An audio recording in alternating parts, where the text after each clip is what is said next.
సూదిలోకి దారం ఎక్కించుకోవడం ఇబ్బందిగా ఉందా? సింపుల్గా ఎక్కించుకునే ఒక ట్రిక్ ఉంది, చూద్దాం.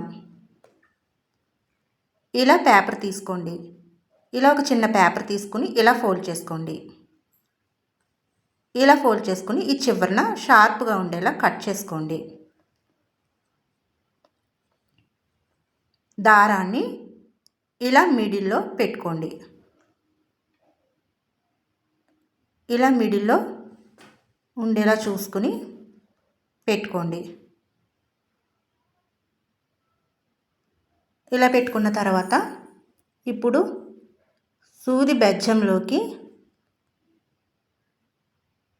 ఇలా ఎక్కించండి. ఇక దారాన్ని ఇలా లాగితే ఈజీగా దారం ఎక్కేస్తుంది. చూసారా? సూదిలోకి దారం ఎక్కించుకోవడం ఇబ్బందిగా ఉన్న వాళ్ళకి ఇది పనిచేస్తుంది. వీడియో నచ్చితే లైక్ చేయండి, షేర్ చేయండి, సబ్స్క్రైబ్ చేసుకోండి. Thanks for watching.